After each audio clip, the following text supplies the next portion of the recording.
dan tidak dikuasai oleh perasaannya sendiri. Ya, ini kita bisa lihat ya, tidak mempertimbangkan diri sendiri, tapi pastinya mempertimbangkan perasaan orang lain. Nah, kalau ada nih ibu-ibu yang berantem terus jambak-jambakan, ya, nah itu berarti dia tidak bisa mengendalikan perasaannya. Dalam. Suaranya Fit? Sorry, Bu. Mungkin usianya adalah usia kronologisnya sudah dewasa, tetapi usia secara tugas perkembangannya mungkin tidak sesuai dengan usia kronologisnya, sehingga mereka itu tidak bisa mengendalikan perasaannya. Sekarang banyak ya gitu ya yang dicontohkan, nggak tahu dalam internet, nggak tahu kemarin ada tuh ya di Batam kan ya, baru ya, di lapangan Engku Putri, ya kan? Ada tahu ceritanya? Bu Risma tahu nggak ceritanya yang di lapangan Engku Putri? Ada Bu, yang PNS Bu ya, itu ya. selingkuh itu Bu. Yang jambak-jambakan ya? Iya Bu. Lucu. Maksudnya itu kan sama-sama udah dewasa, mungkin dewasa awal inilah mungkin usianya ya. Iya Bu. Nah, harusnya kan mereka bisa mengendalikan perasaannya, bukan malah mengeksplorasi perasaannya di depan orang banyak sehingga dimasukkan ke dalam media sosial yang akhirnya dia malu sendiri gitu ya dengan tingkah lakunya. Ya kalau mau maling gak usah teriak maling teriak maling di tengah orang banyak, ya kan, jadinya pusing sendiri siapa malingnya, siapa yang benar, siapa yang salah gitu ya. Nah, kemudian keobjektifan. Orang yang matang dia itu pasti objektif, ya, berusaha memberikan keputusan sesuai dengan kenyataan, bukan karena berdasarkan suka atau tidak suka. Oh, saya nggak suka nih sama si Ivin, ya, karena saya nggak suka sama si Ivin, udah saya kasih aja nilai si Ivin yang jelek. Nah, itu adalah berdasarkan subjektivitas. Tetapi kalau objektivitas, saya walaupun saya nggak suka sama si Ivin, kalau pekerjaan si Ivin itu bagus, maka nilai si Ivin akan tetap saya kasih bagus. Itu artinya saya objektif. Nah, kemudian berikutnya adalah menerima kritik dan salah. Orang yang matang memiliki kemauan yang realistis, paham bahwa dirinya tidak selalu benar, sehingga terbuka terhadap kritik dan saran orang lain demi peningkatan dirinya. Tentunya kita nggak selalu kita benar, ya. Pandangan kita, menurut kita mungkin itu udah yang paling bagus, tetapi belum tentu itu yang paling bagus. Kita harus mencoba mendengarkan pandangan orang lain supaya kita bisa menilai mana nih keputusan yang lebih baik gitu ya. Kemudian pertanggungjawaban terhadap usaha pribadi, kesempatan pada orang lain membantu usahanya untuk mencapai tujuan. Nah, sebenarnya kita tuh sebagai manusia tuh tidak bisa hidup sendiri. Buktinya di dalam firman Tuhan ketika Adam diciptakan sendiri, kemudian Adam merasa bahwa ya nggak ada orang yang bisa berinteraksi, mengerti bahasa saya seperti itu. Nah, dari kejadian Adam dan kemudian Tuhan menempatkan Hawa bersama Adam, itu saudara sebagai bukti bahwa manusia itu nggak bisa hidup sendiri. Manusia itu adalah makhluk sosial yang memerlukan orang lain untuk melengkapi kehidupannya. Artinya setiap orang tidak ada yang sempurna. Fungsi setiap orang itu pasti ada bedanya, gitu ya. Misalnya Ivin bertanggung jawab, misalnya nih ya, kan saya nggak tahu juga gitu ya. Nah, kemudian Bu Risma gitu ya, Bu Risma rajin, resik gitu ya. Kemudian Bu Kristiani teliti gitu ya. Itu adalah bagian-bagian yang kalau dilengkapi, kalau saling melengkapi, itu akan menjadi sesuatu pekerjaan yang perfecto. Artinya kita kalau kerjain sendiri belum tentu bisa perfecto, tetapi karena kita bersama-sama punya ide, kita jalanin sama-sama, akhirnya mendapatkan hasil yang luar biasa. Kemudian penyesuaian yang realistis terhadap situasi baru. Orang matang memiliki ciri fleksibel, dapat menempatkan diri dengan kenyataan yang dihadapinya dengan situasi baru, ya. dalam kondisi ini mungkin karena emosi yang meledak-ledak ini agak sulit gitu ya. Misalnya ada orang yang tadinya sudah mendapatkan jabatan kemudian didemosi. Demosi itu artinya diturunkan dari jabatannya. Nah, sebenarnya dalam peristiwa diturun naik itu adalah hal yang biasa. Sebagai pegawai memberikan kesempatan kepada orang lain untuk mencoba berada di posisi yang lebih baik. Dan kemudian orang yang dianggap kurang kompatibel diturunkan kembali menjadi orang yang menjadi staff. Ya, supaya ada orang lain yang mempunyai kesempatan bisa mencoba. Nah, ini adalah sebuah penyesuaian. Nah, orang yang dewasa seharusnya dia mempunyai kemampuan untuk bisa menyesuaikan diri dengan cepat. Saya kecewa, ya, tapi cukup dalam hati aja, nggak perlu saya tabrak-tabrakin gitu ya. Saya pukul-pukulin, saya hancur-hancurin. Nah, itu nggak perlu kayak gitu. Itu artinya tidak bisa menempatkan diri dengan kenyataan yang dihadapi. Berarti nggak bisa adjust, nggak well adjust ya. Nah, tugas perkembangan dewasa awal yang pertama adalah mulai bekerja. Ini pasti ya. Tadinya dia tidak bekerja, tadinya dia mengandalkan hasil dari orang tua, tadinya dia meminta kepada orang tua untuk biaya hidupnya. Kali ini dia mulai bekerja, mulai mandiri, menghasilkan penghasilan sendiri dan bisa melakukan semua kegiatan sendiri. Kemudian yang berikutnya adalah memilih pasangan. Setelah melewati fase remaja, dewasa awal semakin memiliki keinginan secara fisiologis sehingga mereka siap melakukan tugas reproduktif, mampu melakukan hubungan seksual dengan lawan jenisnya, tentunya yang diberkati.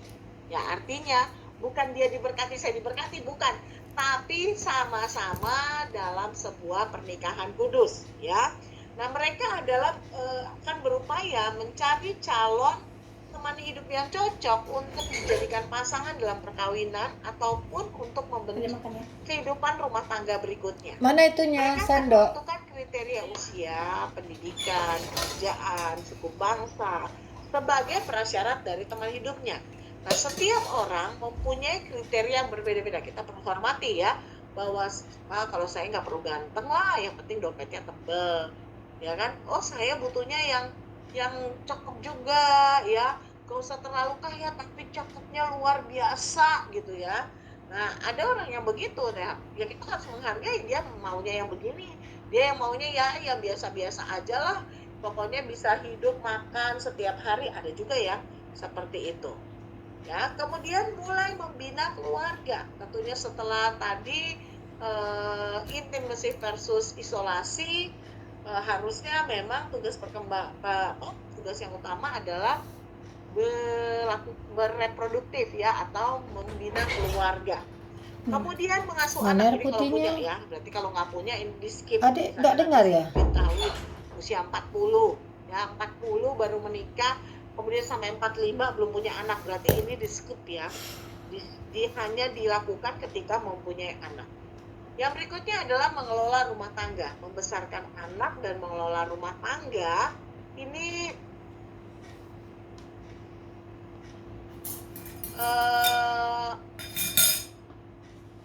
akan membentuk, membina dan mengembangkan kehidupan rumah tangga sebaik-baiknya agar dapat mencapai kebahagiaan, ya. Nah, mereka harus dapat menyesuaikan diri dalam bekerja sama dengan pasangan masing-masing. Mereka juga harus dapat melahirkan, membesarkan, dan mendidik dan serta membina anak-anak mereka. Selain itu, tetap menjalin hubungan baik dengan kedua orang tua maupun saudara-saudara yang lain. Jadi dia punya keluarga yang baru, dia mempunyai komunikasi yang baik terhadap keluarganya, tetapi jangan juga memutus silaturahmi dengan orang tua. Kemudian mengambil tanggung jawab sebagai warga negara. Nah, sebagai warga negara yang baik, ada beberapa perundangan yang berlaku khusus 17 tahun ke atas. Nah, hal ini diwujudkan dengan cara seperti mengurus KTP, akte kelahiran, kalau kelahiran buat anaknya, ya, kemudian bisa mengurus paspor, SIM, ya, kemudian membayar pajak, baik itu pajak televisi, telepon, pajak kendaraan, ya, pajak penghasilan, ya, kemudian menjaga ketertiban dan keamanan masyarakat dengan mengendalikan diri agar tidak tercela di mata masyarakat dan mampu menyesuaikan diri dalam pergaulan sosial di masyarakat. Artinya ikut terlibat dalam kegiatan orang-orang komplek, kerjasama, kerja bakti, ya, seperti itu. Kemudian mencari kelompok sosial yang menyenangkan. Memperoleh kelompok sosial yang seirama dengan nilai dan pahamnya pada masa dewasa awal ditandai dengan membentuk kelompok yang sesuai dengan nilai yang dianutnya. Biasanya mulai dari kelompok teman nongkrong, teman di kantor, ya. Jadi ada pengelompokannya sendiri. Salah satu contohnya adalah membentuk atau bergabung dengan ikatan profesi dan keahlian. Nah, lalu apa masalah dalam perkembangan dewasa awal? Yang pertama adalah penentuan identitas diri ideal versus kekaburan identitas.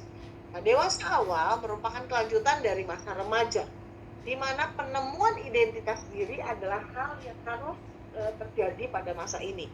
Nah, jika masa ini bermasalah, kemungkinan individu akan mengalami kekaburan identitas, ya. Yang kedua adalah kemandirian versus tidak mandiri. Ya, karena terbiasa semua diambil tanggung jawabnya oleh orang tua, maka ketika sudah masuk pada masa atau fase dewasa awal, dia menjadi tidak mandiri. Kesuksesan meniti jenjang pendidikan dan karir versus gagal menempuh jenjang pendidikan dan karir. Ya, orang-orang yang di usia 21 tahun diharapkan sudah selesai perkuliahannya dan masuk kepada fase berikutnya dalam hidupnya, yaitu bekerja. Jika dia tidak bisa, maka dia akan gagal dalam menempuh pendidikan dan karir.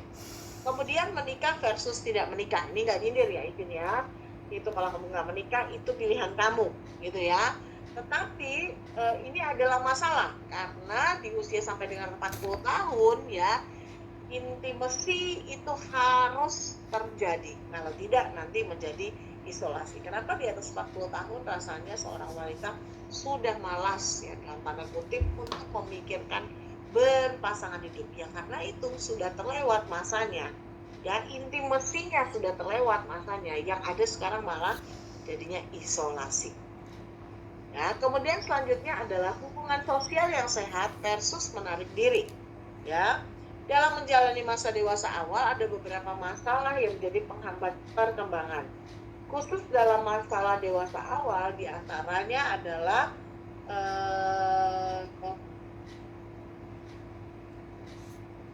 menjadi penghambat yang sangat penting sehingga menyulitkan penugasan penguasaan tugas-tugas perkembangan. Ya, kemudian contohnya adalah tugas yang berhubungan erat dengan pengalaman belajar dan latihan di masa lalu. Ya, kalau dia tidak bisa, nanti dia akan ketinggalan ya satu fase.